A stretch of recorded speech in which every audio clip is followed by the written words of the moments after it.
часто холмообразен, только для стирки пригоден твой заниженный тазик. Едем строго вперед, лишь будто по трассе колонной. Мы как снаряды, нам по корпусу стучат насекомые. 7 голов как одну пронесет лернейская гидра. Мы поставили на карту все, эта карта бита. Как танк, за карьером огребужены земли, рудники и протока. Как танк, маршрут построен, покурим, куда поедем, и там и дорога.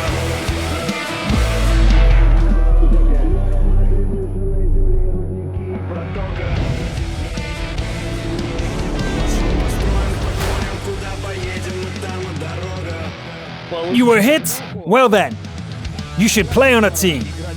And I am Joro, and this is Blitz. Being an advanced gunner isn't enough for a team to win. You also need to understand the map, especially if there's a ship on it.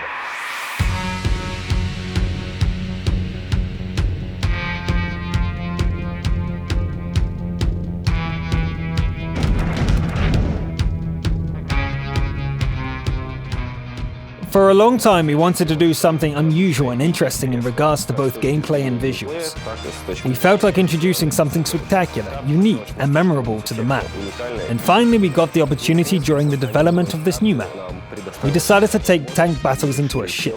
The map represents a section of seacoast, and anchored there is the legendary battleship Yamato. The map will be named Yamato Harbor.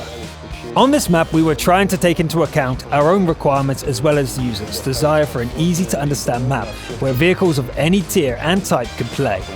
The map can be divided into a few separate areas: the hillside, the industrial area, the warehouse zone, and the battleship Yamato herself. The ship is more than just a decoration or part of the scenery. It is one of the central elements of the map, where thrilling battles take place. The port area, including the battleship, is a terrific place for both heavy tanks and tank destroyers to battle it out. And the capture circle is located on the deck of the battleship. For fast and agile vehicles, we have provided a large area of coastal ridges and ravines, some parts of which can be used to hide from fire or to outsmart the enemy with cunning maneuvers.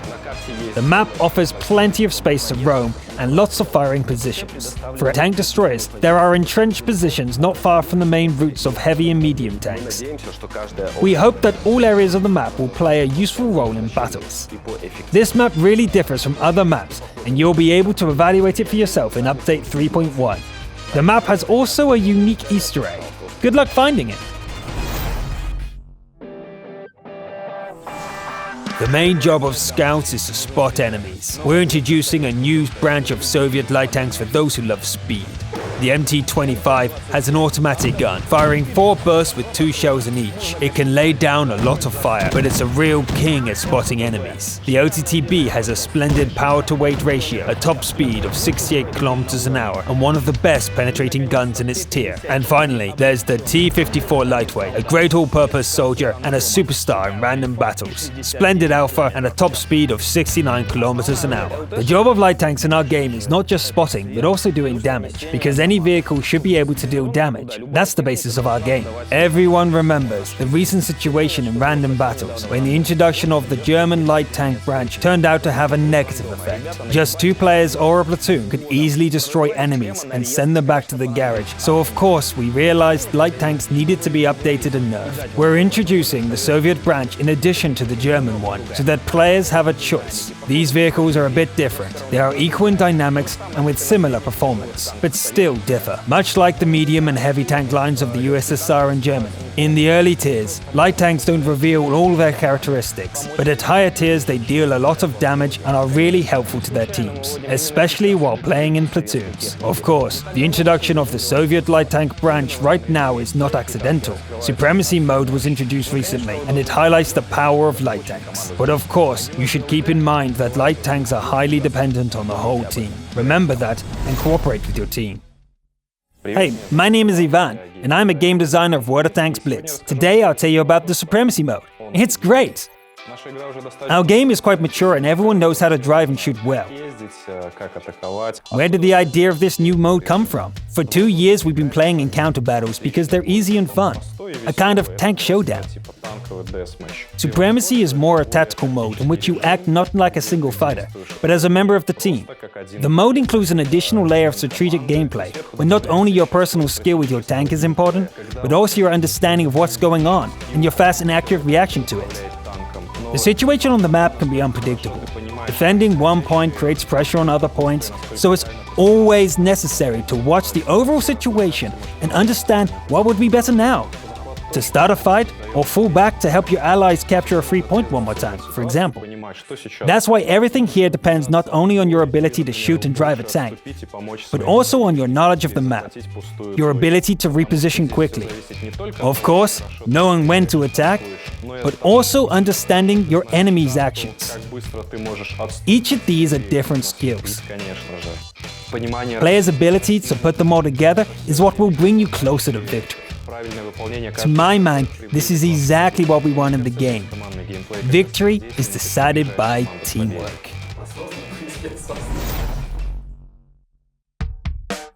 While others are having fun, we deal with really complicated issues. One of them we get asked about regularly is large maps. Actually, from a technical point of view, our capabilities and the game already allow us to create larger maps. But what exactly would be the benefits? First, such maps would only be accessible to those users whose devices are a bit more powerful than average.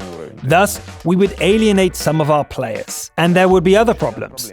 Larger maps would force us to rebalance vehicle stats in order to balance the larger number of vehicles. Also, we would have to divide players into two queues to get into battles, which would increase wait times for all of them. We would need to create two sets of content, small and large maps. Accordingly, we want to use our resources as efficiently as possible. We want to spend our resources on major items that are beneficial and available to all players. Lots of users are confused by one issue with the physics of the game. Sometimes you fire and your shell just disappears. For every geometrical object, we use a few expressions. We call them LODs. The first LOD, as a rule, is the most detailed one, and it consists of 1,500 triangles. The last LOD of an object may consist of 500 triangles. What are these for? When we create our huge map, we cannot afford to draw a huge number of objects in maximum detail. That's why, in accordance with the distance, we switch an object over to an object with smaller polygon count. In order to make our game work on all our supported devices, we have to use LODs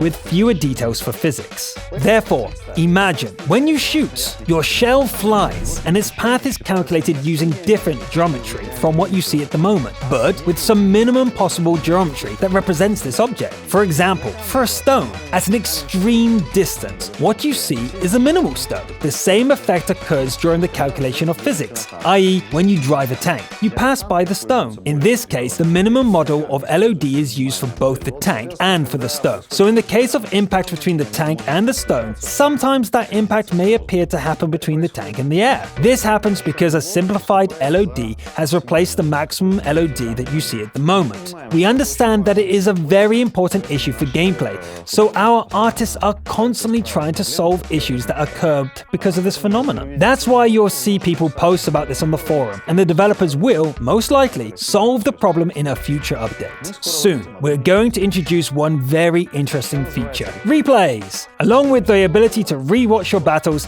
this feature will have one small functionality that is very interesting and important for me.